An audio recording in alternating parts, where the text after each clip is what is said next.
Hi, good evening, everybody. Thank you so much for joining me as we talk about how we are going to importune that opportunity. I'm Kareen Carlton. Thank you once again for joining me. Let's look at how we are going to take advantage of those opportunities that will come our way. And one of the things that I want us to look at is finding them. Okay, how are we going to find those opportunities? Many times we are not where the opportunities are, and sometimes we just have to put ourselves where those opportunities are and expose ourselves to the opportunity. And exposing ourselves to the opportunity may not necessarily mean that we have to go and say, hey, look at my hair. You know how we say in Beijing, right? So sometimes you have to step out of your comfort zone and allow that opportunity to see you, as well as going where the opportunity is so that you can see it. We just have to make sure that we go and that we see and that we do and that we talk and we explain. Sometimes we just have to explain who we are and explore and see what happens next when it comes to opportunities. Let's see how far we can or will go to meet certain opportunities and that next perspective break. And sometimes I know a lot of people really don't want to move from where they are, but sometimes you really just have to move from where you are. Okay, so not everybody is going to have a job or something or an opportunity as we're talking about today just drop right in their lap, right at their doorstep. Sometimes you have to really just leave home.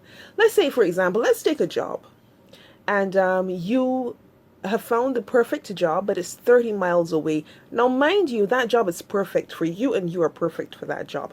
Perfect qualifications, perfect attitude, perfect personality. The job is perfect pay, it's perfect everything, but it's 30 miles away. And honestly, if you took that job, within a day, they would give you a Nobel Peace Prize for doing that job because you're going to do it oh so well. You know how it goes, right? You know how it goes. But things may get in your way. You might not have transportation. You might not be 100% with your health. So you might not be able to get to the job. And then going to the job might not be so easy anyhow. You might have some really difficult family members who are not going to be very willing to help you out to make sure that you get your goals met, that you are able to meet your goals. And sometimes you just have to figure out a way. I mean, hey, you don't have transportation of your own. Public transportation. Leave a little bit earlier. You're not feeling too well? Make sure you check your health for the next couple of days because you want this job. And then when you do get the job, strategize. Your family being difficult, your friends being difficult. Hey, you know what? Grow a little backbone or something because sometimes you're just going to have to tell them, look, step off. I got things that I got to do. And either you come along or you get along. Something like that. Something like that. That's all I'm saying. It's not always going to be like that for everybody. Sometimes you really need them to be in your corner for whatever reason. So you are going to have to strategize and figure out a way to do it. So a job is just one of those examples that you are going to be looking at when we talk about opportunities. So let's look at, say, your passion. How do you feel about what you love to do? What opportunities are you going to be going after so that you can take advantage of, moving forward with your passion? And sometimes your passion might not be something that will make you famous. And, not everybody wants to be famous anyhow. And not everybody wants to be rich. Let's just say 91.9% of us, we just want to be known, because sometimes if you are doing something where everybody needs to hear you, a lot of people need to know you. And a lot of us really just want our bills to be paid. So we've got that 91.9% of people. All right. So then there's the other percentage of people who, they will splurge on transient pleasures and be hedonistic in everything that they do because they just need to be over the top. They just need to just be, whatever you may choose to call it. And this is all fine and good, but, sometimes we can't let our passions consume us, because if you let your passion consume you, sometimes you might not get to see some opportunities that are actually out there that you can take advantage of. So you have to make sure that your head is level and that when you go with all your gusto, that you are going there with a straight head, because a crooked head will lead you down a crooked path. It's not just a crooked heart. A lot of the times we will be taken advantage of because we're not thinking straight. We will lose out because we're not thinking straight. Okay, so sometimes you can't let your passions consume you and cause you to lose your vision. You will lose some invaluable parts of your vision if you don't do that, as well as your future. I know that sometimes when we think about our passions, a lot of people think about passions of, oh, be a Picasso, or be a this, or be a that. But me, I've got a lot of passions. I've got a gazillion passions, but I have some core passions. And sometimes when you think of passions, you might really just want to be an excellent architect.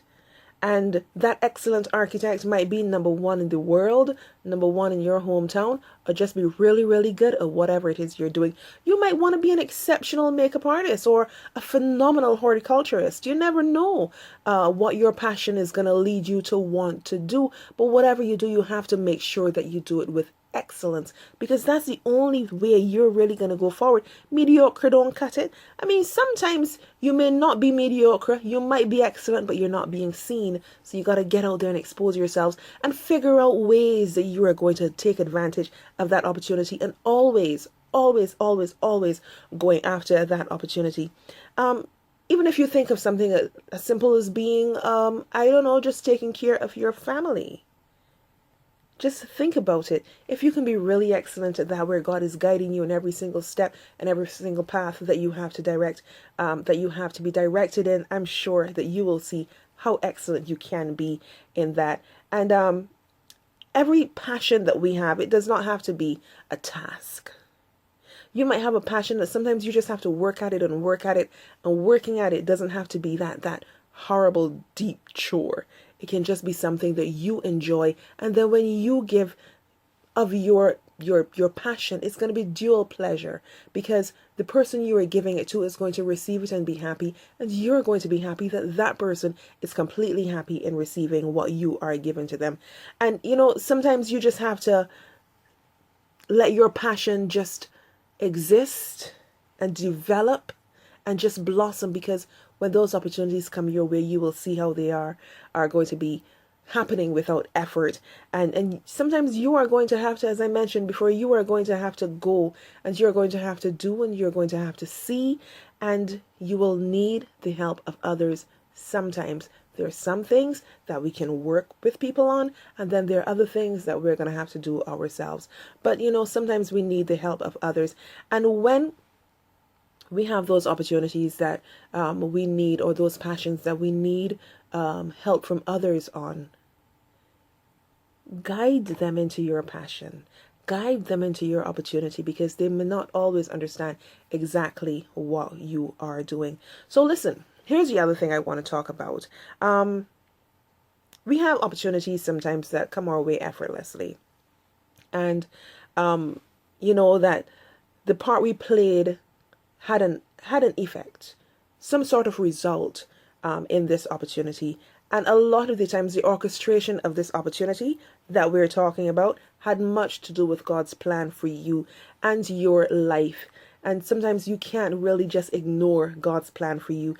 Your efforts, as well as those around you who were willing to help you, and when you have seen how others have helped you, and you recognize the hand of God in your opportunities, and how they have come and how they're now tangible, you can actually reach them. You can see the results of it. And you must give the honor and the glory unto God, because God allows us to just see and achieve countless passions, countless opportunities, countless things, and we have to just give him the honor and the glory, because he is an awesome God. He is the awesome God. He is the one who will always be able to make a way for you when there's no other way, and we know this without a doubt when we're trusting in the Lord. So you know what?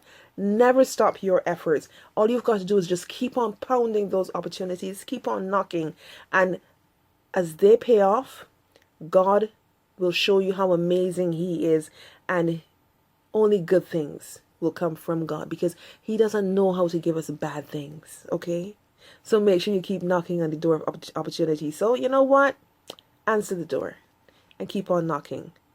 so that you can take advantage of your opportunities. I'm Kareen Carlton. Thank you so much for joining me, and I hope you were able to gather something from what I was talking about today. Now, we have a couple of other things that we are going to be talking about.